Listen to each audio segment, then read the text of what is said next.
This is the Mooncast.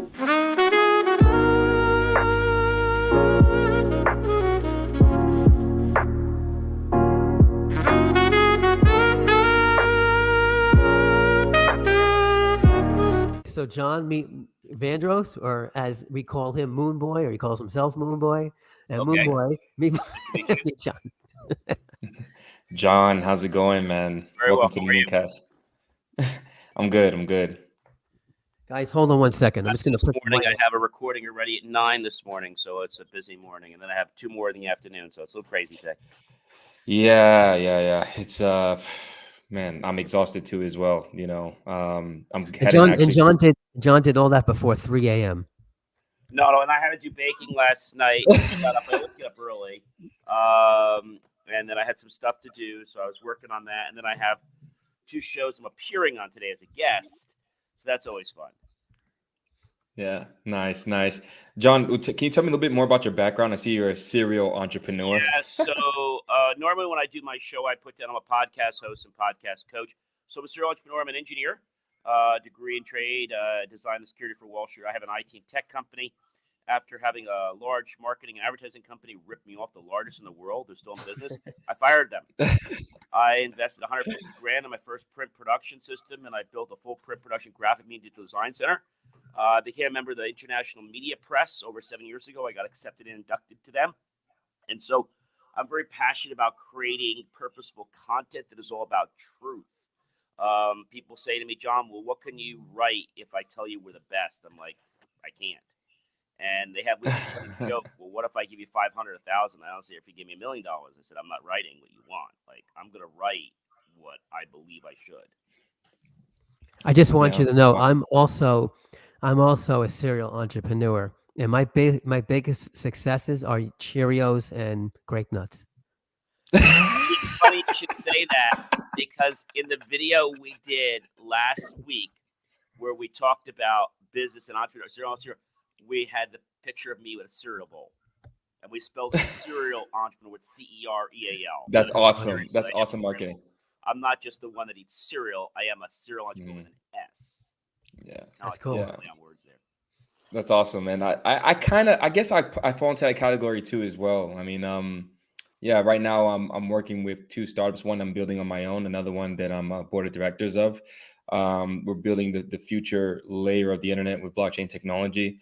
So one of the projects we're working on is a B2B logistics solution for documentation and storage. And the other one that we're working on is to automate processes for podcasts to be able to transcribe the data and move it into newsletters or ebooks using artificial intelligence and LLMs. So, right now, but we don't do it with AI. We do it with our system, but we do it with non-AI. We do it all through a human process. And basically, they fill it out. We even have a system now that, as of January, we'll be vetting our guests electronically. That's what we're we spend a lot of time vetting guests. So now they're going to have to basically add a bio and literally interview in the system. And if our system feels you're a good match, it's going to move you to the next level. If we don't feel you have even the right speaking voice, we're going to suggest that probably you come back another time. Oh, that's interesting. So what would you suggest would be the right speaking voice? I'm just curious. Well, it just has to do with, when I say right speaking, it has to be like, you have to be dynamic. You can't be like, well, how are you? So certain types of matches, and we're comparing it to basically a non-monotone voice. So like, hey, I'd like to be on your podcast. My name is Paul, and I really like your podcast. Okay. Do you get people from time to time that talk like that? Yes, I do. And I also get people that come on the show, and they come on the show thinking they're going to sell everything. I was like, well, we told you this is not a sales show. Let me repeat. This is not a sales show. Wow. I did have a guy, I don't remember, I don't know when his last episode was, but his podcast was all about boring stories and putting you to sleep. and I'm not making that up. Like that's like crazy. Yeah, you know what he did? I think he read I think it was Microsoft Windows 3.1, a 3.1, right? That's like Mhm. 1996, whatever that year was. He read Yeah. the whole manual. He read the manual on his podcast, and it wasn't even a video. It's like just an audio podcast. So I Jesus, thought that's kind of cool, you know. man. No wonder some podcasts struggle a lot.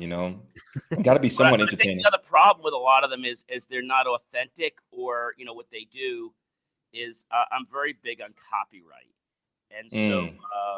what a lot of people do. So we have a thing now where we monitor the use. I've had people try to steal our content, like not so much Mm. share it, but take our music, take our openings, try to make it their own.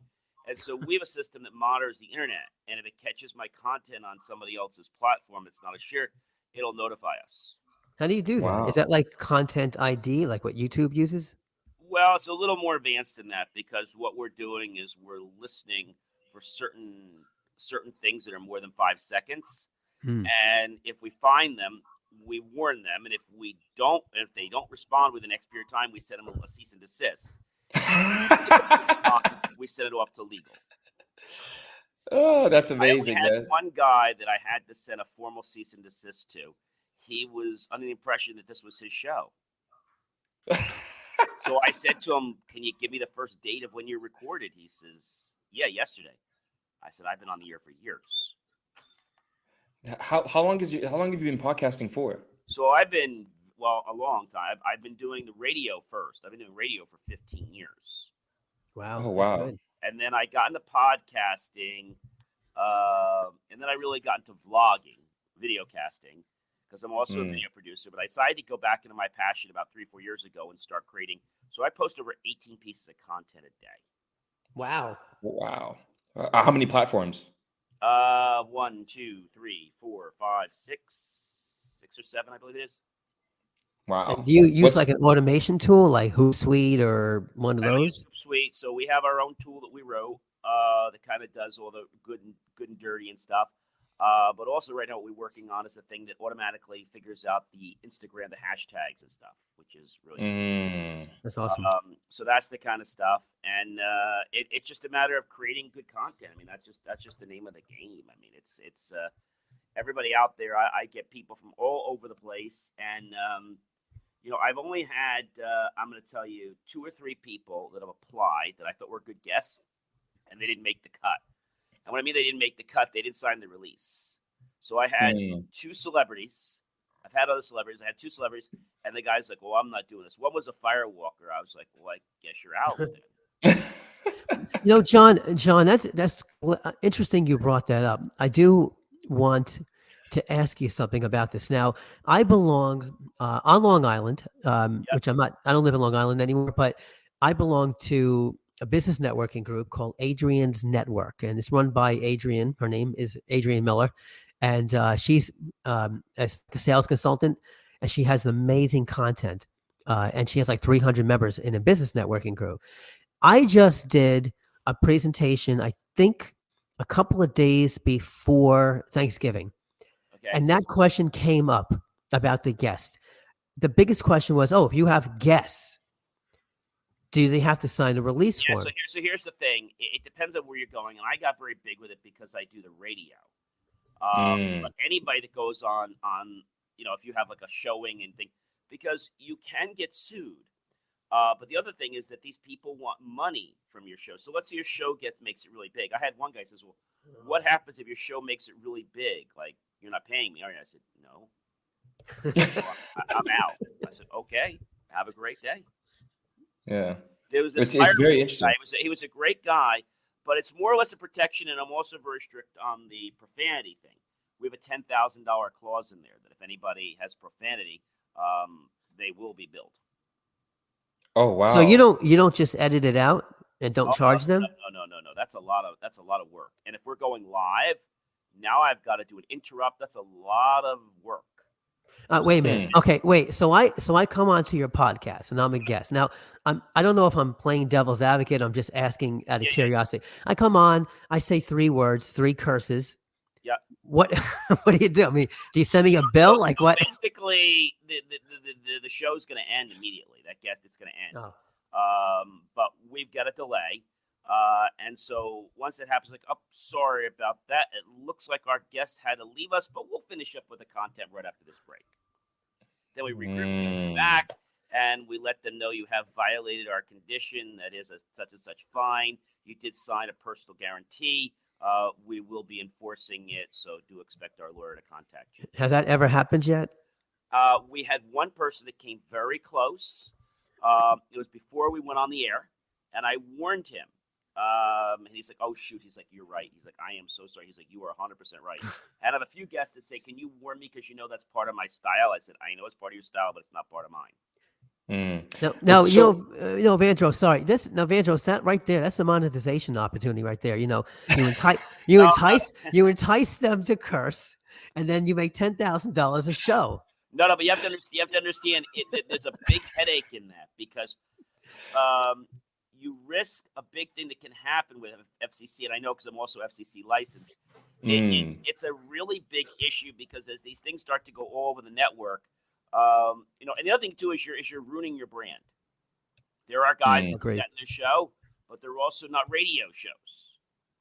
And right now, YouTube does not have a restriction.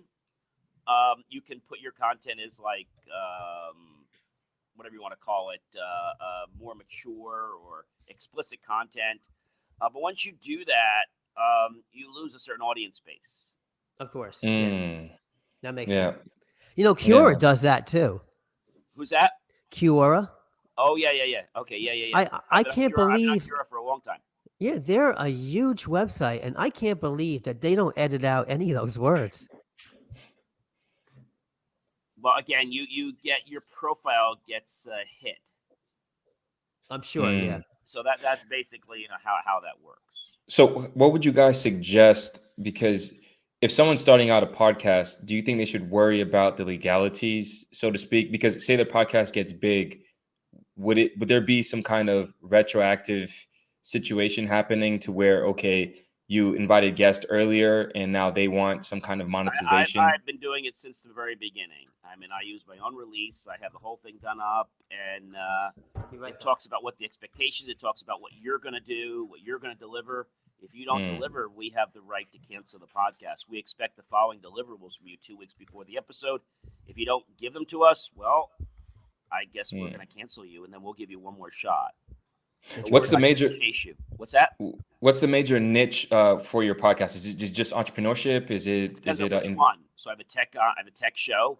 Then I have the inspirational show, which now has grown over 60. What are we at this morning? Let me just see. We're over 60,000. We're supposed to hit 100,000 by the end of Q1. Our goal was to hit 50,000 by the end of November, which we did in record time. We're at 64,000 downloads right now, and we're supposed to hit close to 100,000 by the end of Q1.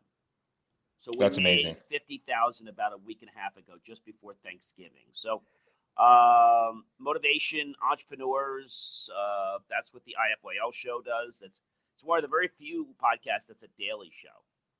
Yeah, I enjoy that show a lot. You do a great job with that. That's a neat show. Today I have a very good guest coming on at 9:00 this morning.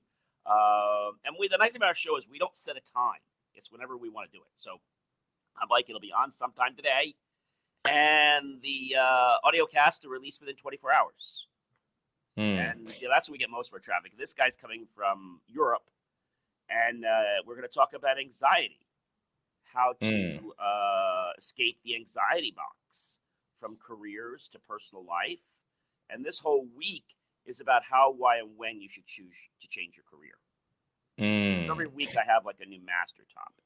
Is it digital or is it in person? So right now, this is one of the things we're working on next year is building a studio because a lot of people have been coming remotely. But we are working next year to build more of like Welcome to New Jersey, which you've probably seen these shows around. And we're working on that. We want to have people come to us though, because it's more of a headache to kind of visit people. So we are working on trying to get leaders, different people from office, etc., to come in and talk to us, business owners that'll be able to come on the show and give us some advice if they'd like. So that's kind of what we're reaching next year. But it's our goal probably by the end of next year, we'll have a studio built just for our show. That's So right nice. now we have a small studio, but it's not really for guests to come in and interview it. That's nice. Yeah, mine's is more so catered towards like emerging technology, investing in business. Sort of like Web3 technology, AI, and that's kind of what I focus on. We have a track on that. So we had a whole thing we just did with this week. We did all about the top 24 emerging trends of AI in my reels this week. I also do reels.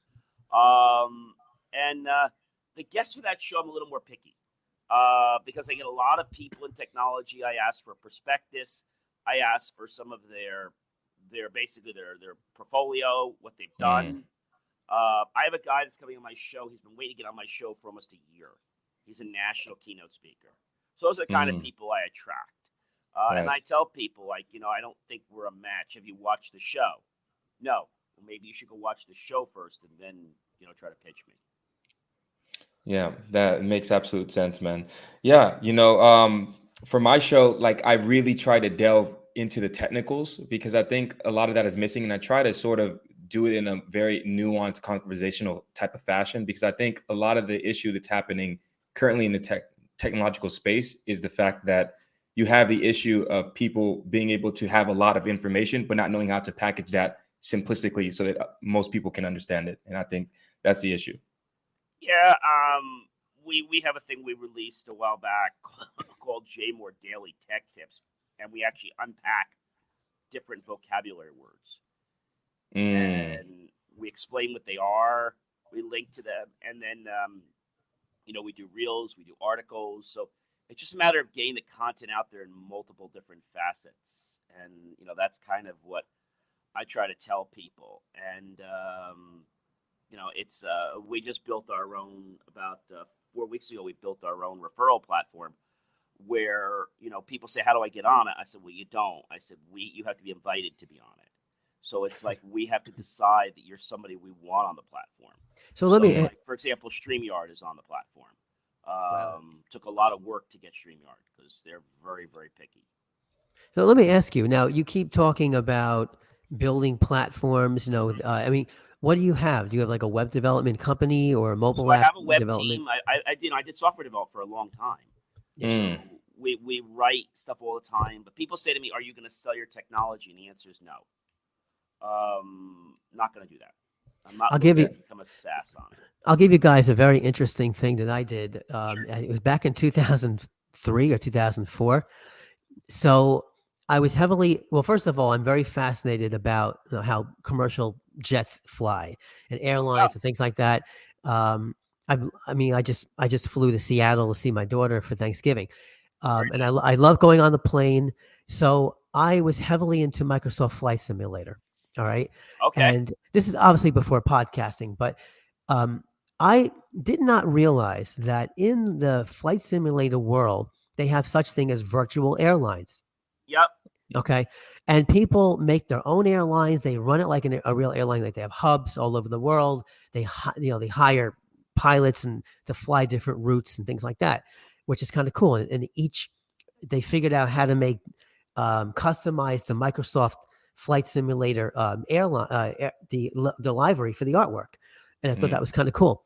So I'm like, I'm learning how to program, how to make web applications. And back then it was classic ASP before the .NET when Microsoft did that.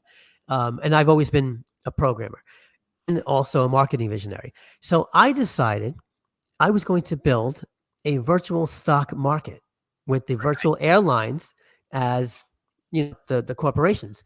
And I didn't realize that there was a virtual stock market already there.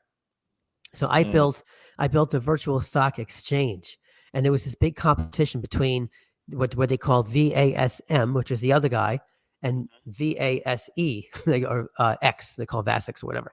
And within 2 months, I had 1,500 investors. Now, when I say investors, let's not get confused here. This is virtual money, okay? And I had them for literally something like 12 different countries. And I was like, okay, what do we do for virtual money? Like, you got your currency in your country, right? You got a different currency in their country. We just came up with V dollars. Like, everybody understands the US dollar. And I said, you know what? Let's make V $. And I decided to give everybody $1 million of play money. Program the whole thing in the database. There's no FTC, SEC, anything like that. It was virtual. It was a game. But I really like it. It's funny because I built that platform, and 2 years later I took it down because I was making no money. But I didn't. I monetized it by. Well, I think that's a challenge that we all fell into. Sometimes you do something, and people say, does podcast making money? And I tell people, well, the podcast doesn't really make money. Podcasting is an exposure. Yes. Yes. You don't make a direct profit from a podcast, unfortunately. That's the question I get all the time. How do I monetize my podcast? Yeah, I mean, there are things that happen, but I don't think, and the numbers they want, Bruce, they're so ridiculous. Like, we've got heavy numbers now. Now they're telling me they want 10,000, 20,000 downloads an episode. I'm like, get out of here. They want 20,000 downloads an episode, then they'll monetize. I'm like, you guys said 2,000 before. Well, it's competitive now. So the problem is they've accepted everybody and anybody in the past. And so now they don't have any money. So that's been the big challenge. So it's like you have to I had a company contact me yesterday to set up a meeting with something. And so I talked to him. She said, oh, you were on our podcast. I said, okay, and how can I help you? Oh, well, we're coming after you because we're talking to you because we want to see if we can collaborate. So I figured, okay, collaborate. They want to be on my show or like I was on their show. No, they want to know if we can hire them.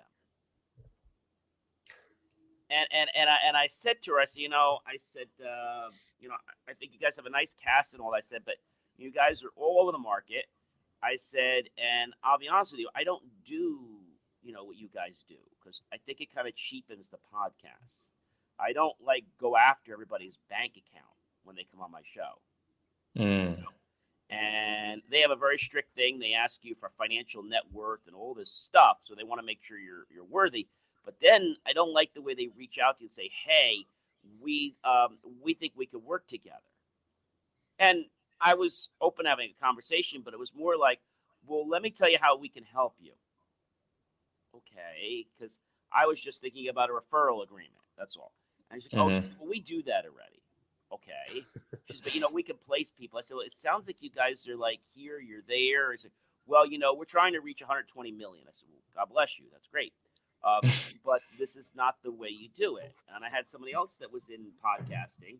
I'm not going to mention his name. He told me he has the top podcasts in the world. Okay, top 5%. I said, fantastic. So I looked it up, and I saw that he had some episodes that had 1,500, 1,200. I said, well, okay, not bad. Then I looked at some of the other episodes, 20, 50. How could it be the top podcast in the last 30 days if he only had 2 episodes that had 1,200 downloads? Like, I'm missing something here. So I go on one of the monetization platforms, and I said, why is he not showing up for advertising? So I contacted them, and they said, oh, it's very simple. His podcast doesn't get enough downloads. So what how is he the top? What's that? I said, how is he the top then? Well, that's what I basically said. He's telling people he's the top. I don't tell people I'm the top. I just say, look, this is what I've downloaded. You can check it out yourself. I have over 350 Apple 5-star reviews. Like, you can go check it out yourself. Like, I'm not making it up. And that's the biggest thing I found is that a lot of these podcasts are, oh, well, I'm the top. I'm like, I mean, according to the standards for podcasts, I guess I fall in somewhere in the top because podcasts that do well generally start climaxing 200, 300 an episode. They're in that bracket. When you get above 500, you're higher, and 1,000, etc. So, but I don't really get hung up with top, not top. So what he does is he brings people on the show. He says, oh, you know what, I want to work with you. I like your concept. We got to get you going. So here's what I'm going to do for you. I like you. All right. My program usually costs $1,300, $1,200 a month, but I like you. And I want to get you in our program. So I'm going to get you in our program. So I'm $199. I'm going to give you the first month free, and I'm going to coach you. And I'm going to show you how you can make money on your podcast. All right. And I'm going to show you, and then we're going to get you on the program. And you have anybody else that wants to do podcasts because we can work with them. Now, he's not doing anything more than doing a marketing umbrella. That's all he's doing.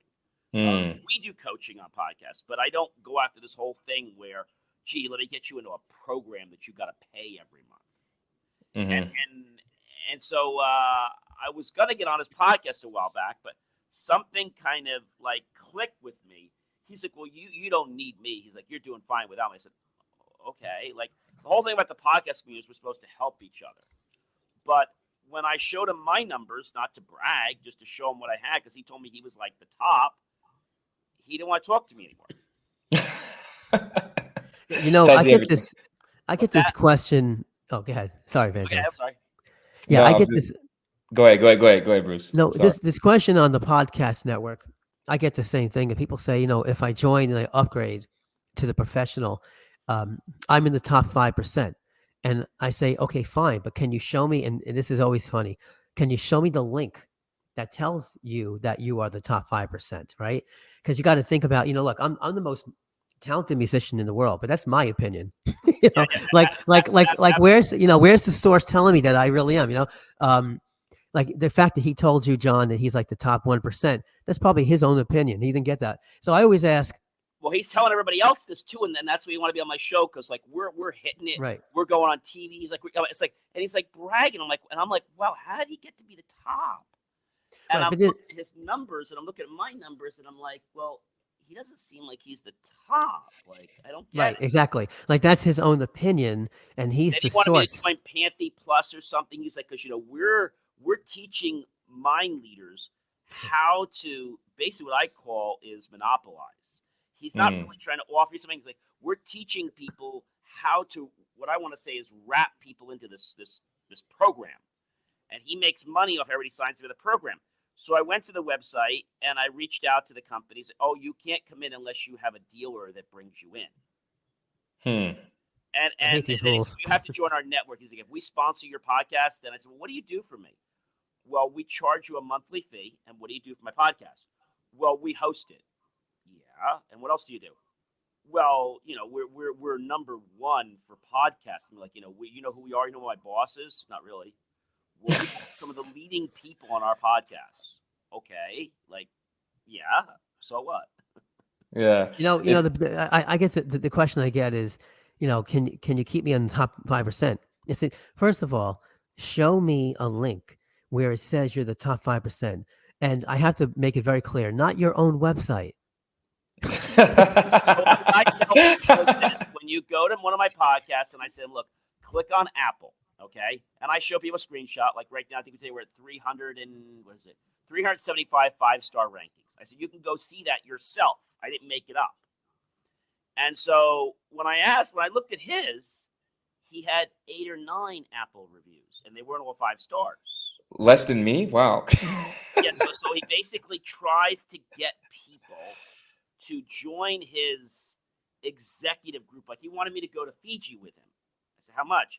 He says, I like you. He says, it's for you. It's only going to be 5,000. Only 5,000? Well, 5,000 for the course and everything, and to be with all these high-end football players and people. But you still got to pay for your stay.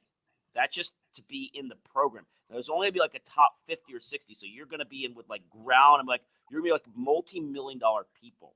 And you're going to be able to just like, and I'm like, you're dreaming, because like, they're just not going to give you their money. Like you're dreaming. Creative monetization.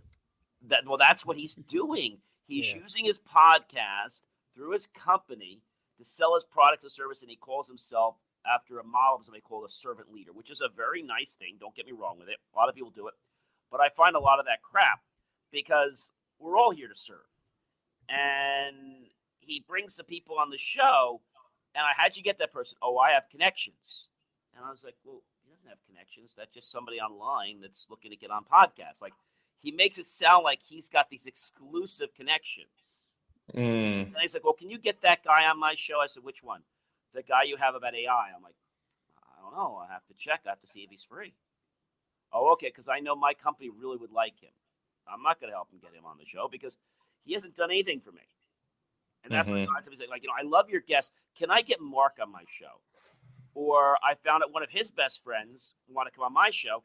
I said, well, I have a procedure. If you want me to do your book, I've got to get a copy of the book. Oh, you won't buy the book? No, I'm not in the book buying business. Oh, I hate that. So you have to send me your book.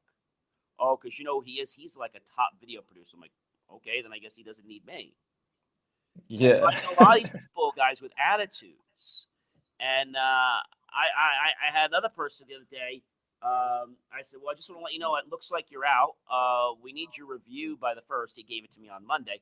I said, or you're out for your show in 2 weeks. Well, what do you mean?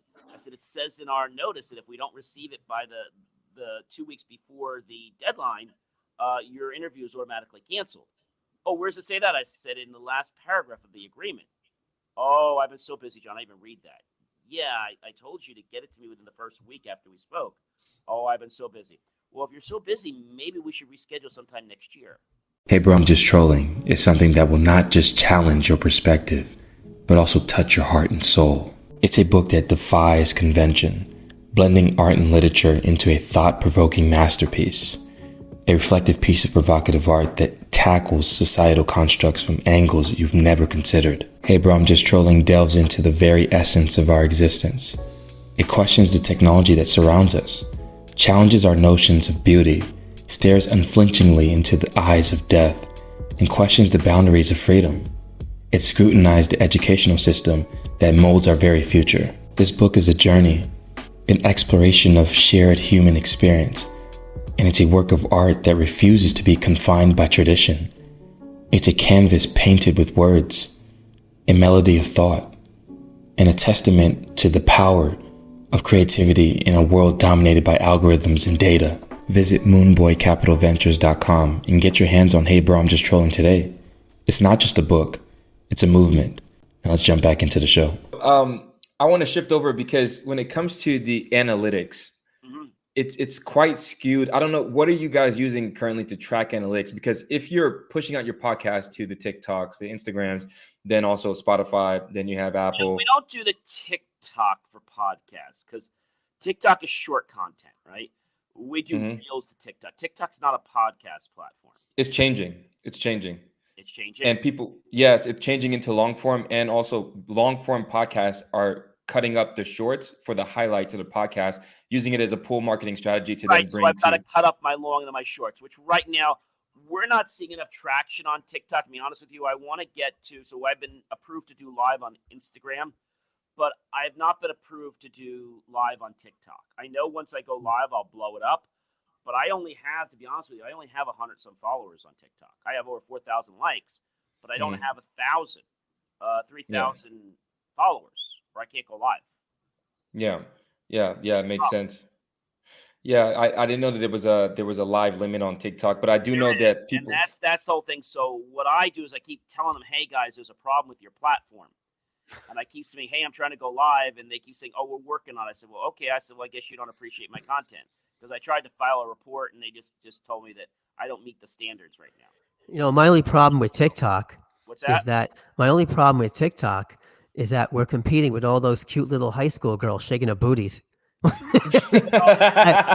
think that I mean who's going to listen to me? You know, when they can see the girl going, you know, there's some kind of dance music. You know, I think the biggest problem with TikTok is that TikTok could be gone tomorrow. I mean, you do mean you from see the that US? happening? Yeah. Oh, yeah. We're still in litigation with that. What's going on? I mean, they've done some things with kids and records. Facebook is no innocent saint either. But now Meta, whatever you want to call them these days, I just feel that people say to me, John, what are you? I said, I don't know. They said, well, you're like omnipresent. You're everywhere. I said, well, that's kind of what you have to be today. You have to be everywhere. I don't have the time for that. I wish I did. I just hired a social media marketing manager. It's a project. It does take time. It does. But when you do that, people start saying, oh, I remember. I saw what you're doing. Oh, I saw what you're doing here. And I think that's good. But then I also ask my guests, hey, you know, I know you're going to be on the show. If we decide to bring you on the show, so how are you going to share our show out? We asked that question in there. How are you going to be sharing your show out? You can click on the StreamYard link when we bring you in the studio. You know, what are your socials? Can we tag you? Can you repost it? We're also going to be reaching out to you for a review after the show. Will you be willing to provide a review if the show goes well? That's interesting. Yeah, because I never thought about it in that. They like, oh, I didn't get a chance. I was like, okay, no problem. I understand you're so big and you're such a big author and all that, but don't ask me to come on the show again. Like, you know, I did all this stuff for you, and what did you do for me? Yeah, you have this type of issue too as well with podcasting. I think I wanted to go back a little bit to the monetization Yeah. because how are you guys? Because what do you suggest is the best way to monetize? Is it through t-shirts and merchandise? Is it through newsletters? Like, what are alternative means in which you guys are leveraging Well, to we're maybe? working on our swag teams. I have a whole printing division, so we're working on a whole new site next year. We're launching Jason Academy, which is a brand new site we're launching. Mhm. And on Jason Academy, we'll have all the swag for our programs, and JMOR will have its own swag. But I think really what we're working on is trying to secure the people that we target. We still haven't launched, haven't gotten them yet. We just built our affiliate market a while back, so we're hoping that after we've had some success with that for a while, we can say, hey, look, we've been in the affiliate market for X. We'd love you to be a sponsor on our show, and if you come in today, we can get you a groundbreaking deal. I mean, I applied a lot of these pod sites to do advertising, but I never get picked. They want such low amounts. I do advertise on a few shows. Like there's a national wrestling show I advertise on, a few other ones, but I'm very picky where I advertise because I find that I even did it on some of the pod networks. And the thing is, you just get buried on page 9. The National Wrestling Network I do has been good because I like the contact there, and he gives me a great deal for my money. If I'm paying for 60 seconds, oh, don't worry, John. If we go over a minute and a half, I'm not going to charge you extra. But I've been with him for several months. So I think podcasts are about branding, right? So I agree. people need to know you're there. And I tell people I'm a storyteller. So if you're looking to tell a story about your business, I'm your guy. If you're looking for somebody to go print your resume, yeah, we can help you, but so can UPS down the road. And I think they have to understand there's a difference between creative, where we actually know the difference between 5 million different types of paper and just 7 that they have on the shelf. Or the fact that we're going to design your graphic from scratch, that our graphics are going to be copyrighted. I had a lady today, she said, I want my book done. I said, okay. She says, and I want to be very clear with you. I said, we're designing your it was a little prayer book. We're designing your book, but you don't own the digital content. You will own the printed content. She said, what do you mean? I said, well, you're paying me for a work for you're paying me to design it and for us to print it. Well, what if I want the digital file? I said, well, that's going to be a lot more money. Well, why? Because then you can just eliminate me and you can go anywhere to print it. Good point.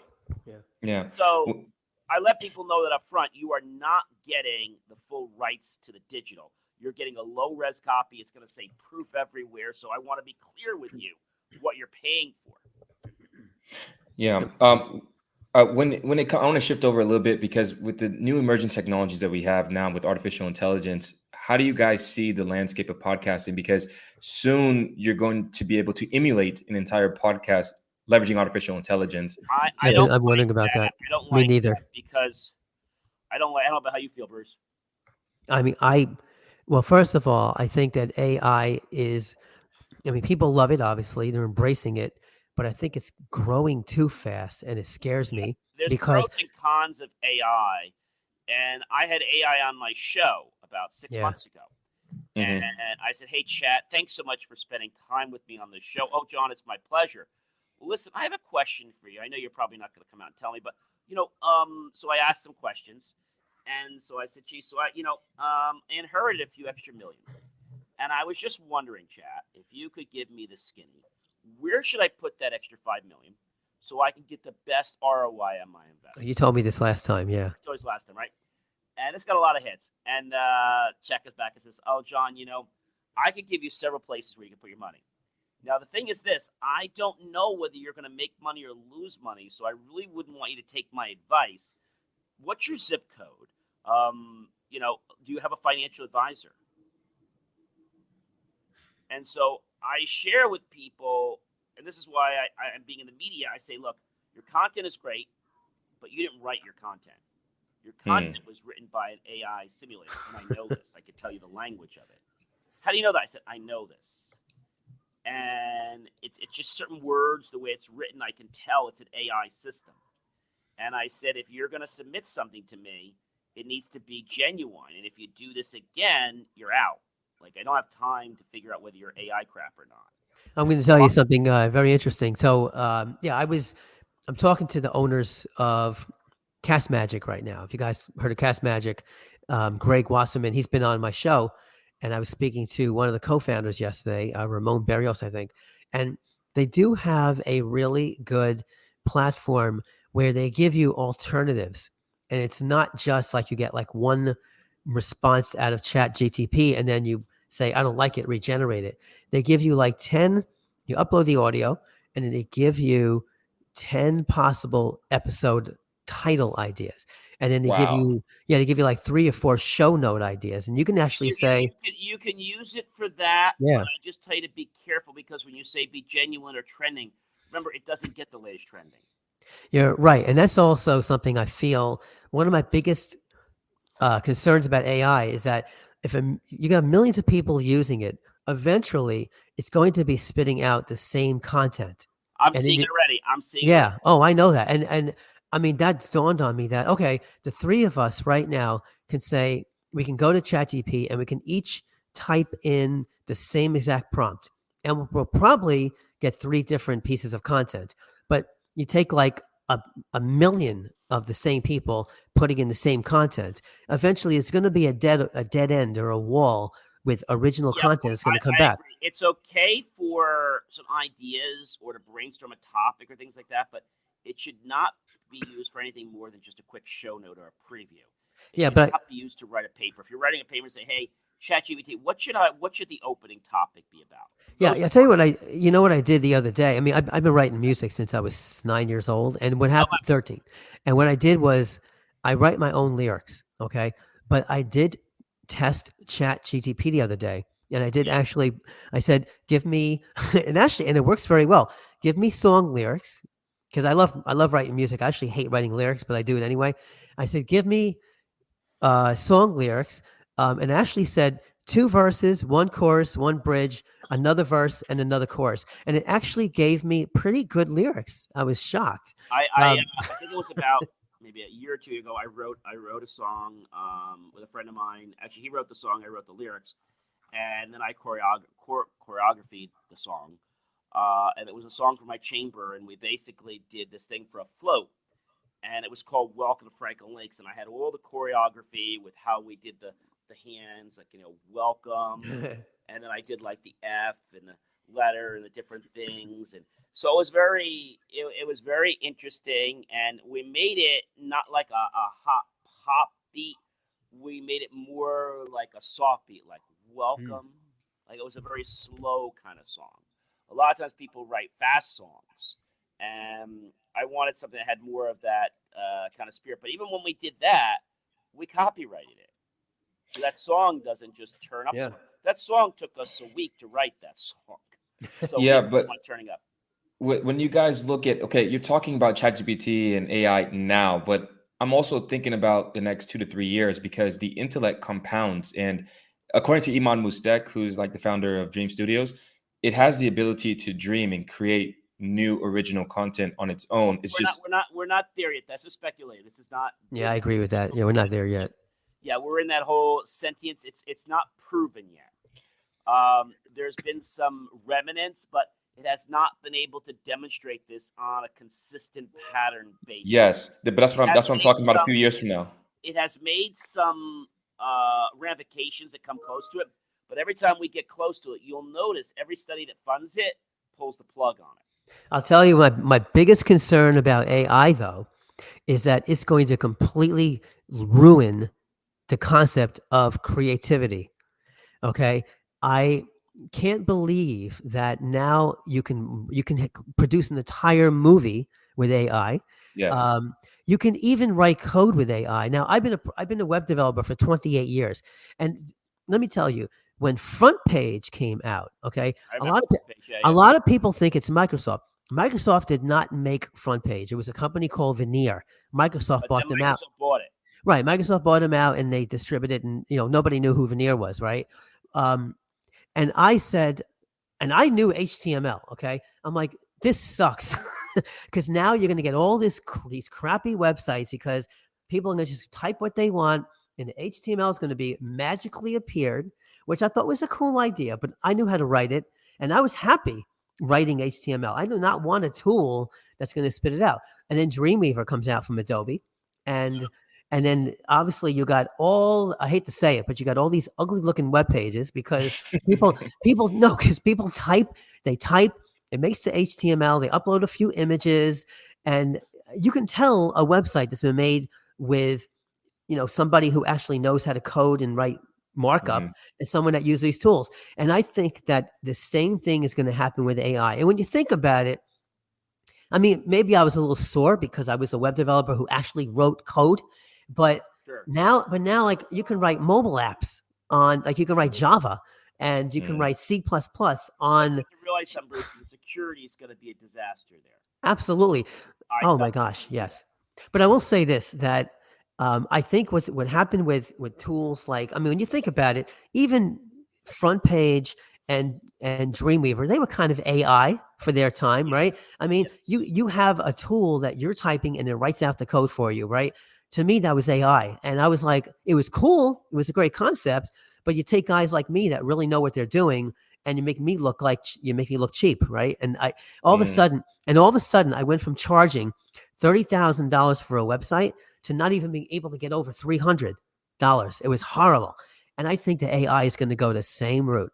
I think I think it's going to AI happen is with going AI. to be a solution that a lot of small businesses use, but it's Yeah. kind of going to be what I consider the canned approach to things. And I don't do canned websites. No, but it's canned everything, like movies, Well, music. yeah. So the thing Like, is wow. this, like, we talked about this a couple of our meetings, that Yeah. if anybody submits anything from AI, they're automatically disqualified from the association. I'm Because, happy Wow. to hear that. yeah, we cannot have AI crap.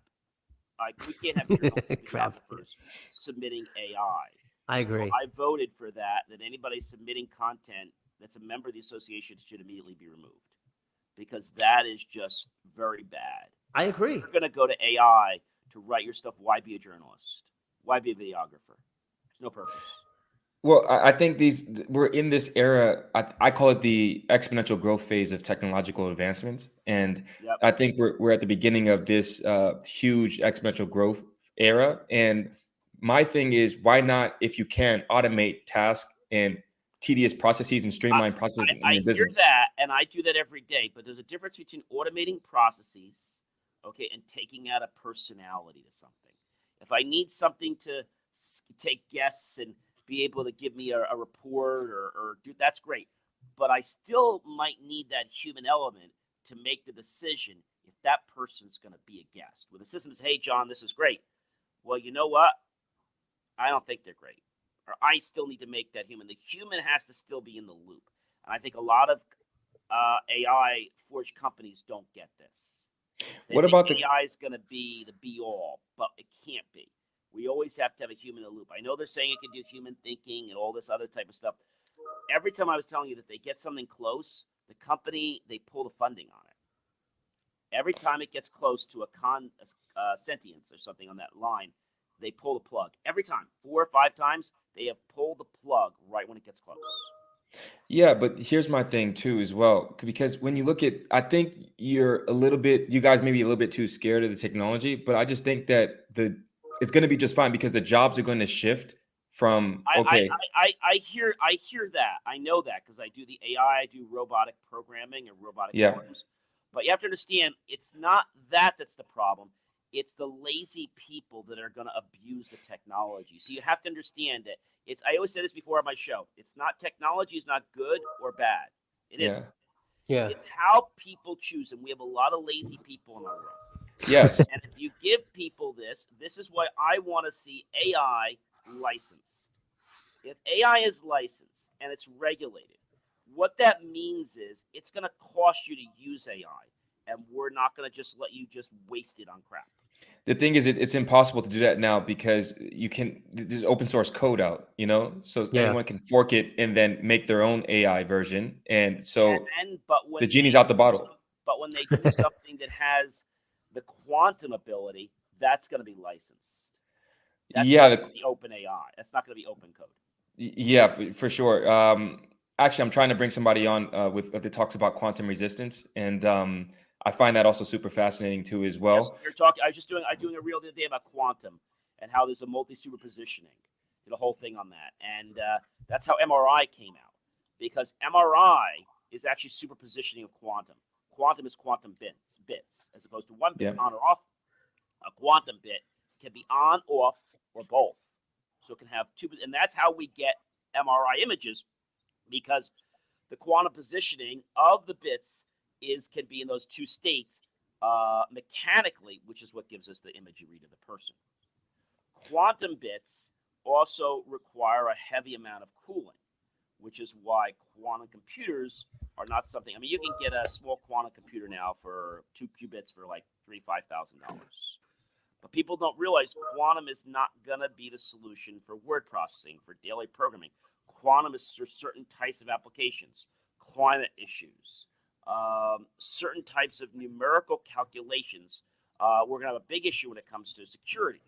So right now we are in a whole process of figuring out how to redesign security with quantum computers that quantum computers cannot break. Hey, gentlemen, I have to do a hard stop in about less than 10 minutes. Okay. So but you guys can keep talking, but Yeah. But that's where that's where that's going.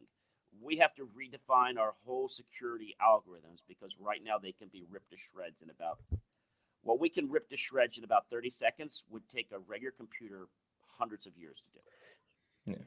Yeah. Well, when you look at Generation Z, the Zoomers, because we're the main ones. Well, not we. I'm a millennial, but the generation a little bit below me, they're the main ones that are consuming a lot of this new technology. And so, do you see a space in which they're going to be more labor-intensive jobs moving forward, or do you think that's going to decrease? And do you think that the technology is coming out right now is going to be the end-all, be-all solution for the laziness, on top of the fact that they need to be a little bit? There's going to be a gap in the market, because if you look at, for instance, the mortality rates, right? Yeah. And the fertility rates. So we're having issues right now in the West where there's not enough people that are making enough babies, and so there's going to be a huge gap in the labor market too as well. So I'm wondering, do you think AI could subsidize that and act as a way in which it can automate a lot of processes for businesses, so they don't have to hire people for the labor force that's lacking in moving forward because people are having less babies? So if you're talking about using it as a resource to, gather and recommend information, sure. Yeah. But as I told you, it is still a tool. And if you try to use this tool on something that's not right, it's not going to work. I mean, they're trying to use it in the medical industry, and they're having huge failures because they're trying to make it be everything, and it can't.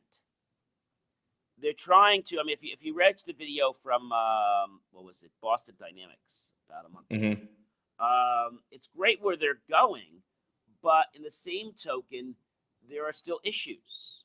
I mean, you could change one piece of code and you get different personalities, but you have to realize that this is a synthetic personality. So there are going to be glitches in it all the time. And the information you get is not necessarily going to be accurate. And if we base our decisions on what AI purely gives us, we're going to be up a creek. Yeah, but when you look at podcasting or content in general, one could argue that it's not as efficient in regards to the information. Maybe some of it might be a little bit inaccurate too as well. There was a guy that came up with a system, I would say maybe 10 years ago, and he said he was the be-all, end-all with AI. I got rid of them after a year. They were terrible. All he did was take stuff through generators, and they really are not going to do what's needed. No one's going to replace human podcasting. I mean, they got people that'll go to networking meetings for you. You can pay $400 a month, and somebody can clone you and go to a network meeting for you. Yeah. No, that's a problem. So now my clone said okay to that, but I never said okay to that. Yeah, but then it also ties into, now you're getting into like digital identification and blockchain technology and things like this, because these things are coming, whether we want them to or not, especially because the fact that anyone can fork code and then make their own software somewhere else. So the government has to choice of whether we want to adapt or not, our company, our lives. We have a choice. There's certain places it's going to be used, but there's a choice. Just like right now, I use biometrics and stuff like that. Some people are deathly afraid of that. So I think it just comes down to people's choices, and it's never going to be the be-all, end-all. I think you guys got a lot of possibilities, but I also think if we look at some of the cases, AI has also costed us millions of dollars. I just think it's going to be abused. It's already being abused. I mean, that's the same thing I see, and I know that on our resumes, I'm going to have to say, gee, I'm just putting right on the thing. If you're attempting to apply for a job with our company, and your resume was submitted by an AI generator, you've already been disqualified. Yeah, just putting that out there. Disclaimer starting next year, so that's going to be a disclaimer on our website. Like if you're submitting this from an AI generator, please go back and resubmit it because your application will be permanently. Yeah, I'll be honest with you. I mean, and Vandross, I am very impressed with the technology of AI itself, but I hate to say it, but I mean, you guys can hear it in my attitude. There are just so many negatives that are coming out of AI as more than the positives. And I understand the only positive I see with AI is that it saved me time, but my creativity is gone. There's going to be lower quality crap out there. If I want AI to read a book for me and give me a summary of the book, that I love. That's nice. Yeah, I do that. I do that all the time. Speechify. That's you ever heard of Speechify? Yes. Mm-hmm. Yeah, they're good. I mean, I want to produce a movie. I thought maybe I could give the shot with AI, but I'm not going to try to go to Hollywood, and I'm not going to try to get like Adam Sandler or Jack Nicholson in there, or Samuel L. Jackson. Like, just gonna have a little fun, Listen, guys, I think what's going to happen, guys, is AI is going to create a whole new world in the legal spectrum. Probably. And before, the liability could only be on the person.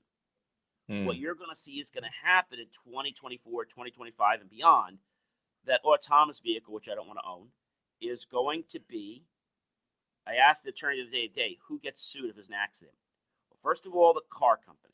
Second of all, the software company, which we gather, but you also get sued. Yeah. So now, do you really want AI to be in your company because you could be sued for a liability? And when it comes to errors and omissions, there's a special clause now. If you have AI, you need a separate umbrella policy.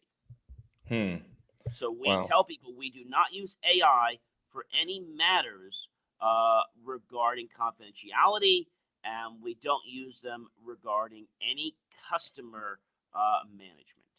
Do you think, like, because of the regulatory unclarity with AI and different emerging technologies now, that potentially the U.S. could be left behind because other countries are adopting it? What'll happen is they're going to take suit like European Union does.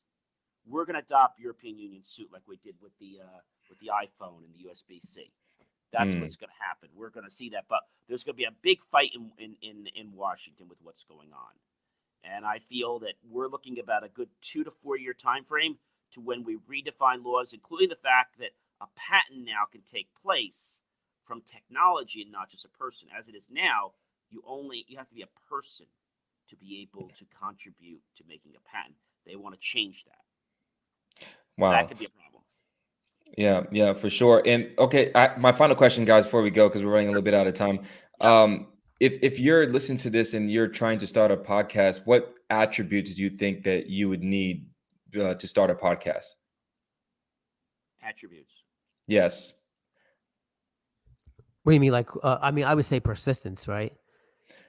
I mean, when in terms of attributes, I'm talking about, do you need great communication skills, interpersonal skills? Do you need editing skills? What sort of attributes? Charisma? Well, I think you need tenacity. You need persistence. Yeah.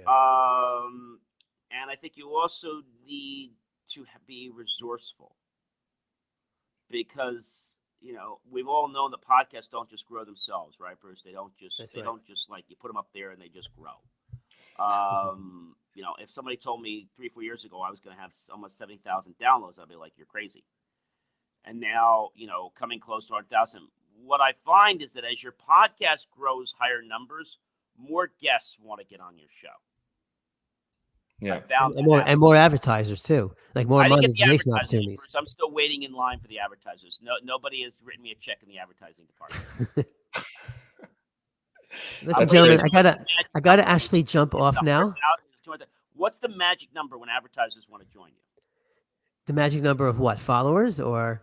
I think it's followers. Yeah, and downloads. I'll say this and then I got to do a hard stop. I think it's a combination of things. I don't think it's one thing. I mean, yes, it's a number of followers, but look, you can have 10 followers and you can still make a lot of money as long as those followers are very engageable. So, and I wanted to make this point before. It's not the number. It's not the number of followers you have. Everybody thinks, oh, the more followers I have, the more money I'm going to make, and the more. No, because they're not all engageable. They don't all engage. They just sit there and they listen, but they don't do anything other than, driving a car or jog and listen to you, right?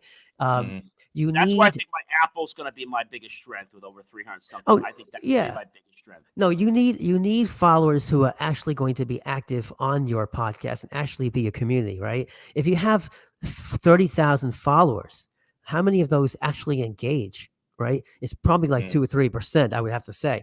So what you have to do though is it's also how you interact with your, and I say this in my podcast all the time, it's how you interact in your episodes, right? You can't just talk on a podcast and expect people to join and follow. And, you need to be a real host and talk to people, not at them, right? Because I say this too, if you have a guest on your podcast, you don't just talk to the guest and then your listeners just listen. You have to talk to the audience as well and get them involved. Once you do that, advertisers will see that, okay? And more people go on to join because they're now a part of your show. They're not just in the audience, right? I can't tell you how many times, I'm a musician. I went to a Metallica concert like 2 months ago. I want to go up on stage and I want to jam with Metallica. The big one in Giant Stadium, MetLife Stadium. So back in August. I mean, that's an example, right? But I'm saying that if you have, let's say, 100 engageable or engaging followers, and advertisers can be able to tell that you're talking to your audience, that's what makes them want to advertise. That's what makes you the money, right? If you're going to sit there and just talk to yourself or your guests or your co-host, you're not going to make any money, right? Because nobody cares. They're just listening. That's how I say it. No. You're asking your audience, what do you want to hear about? What do you want to see? Exactly. Is this relevant in your lives? And Comment again, below. Yeah, again, what's the pain point? They say when you sell a product or a service, you need to solve the pain points. Well, if you're going to sit there and you have like a business podcast, but nobody's getting any value. They don't know how, like when they're done listening to your episode, they still don't know how to market the business. They still don't know how to make money in their own business. Your podcast isn't going to go very far. An advertiser's not going to want to be on that either. Absolutely. That's how I look at it. Gentlemen, let's close off here.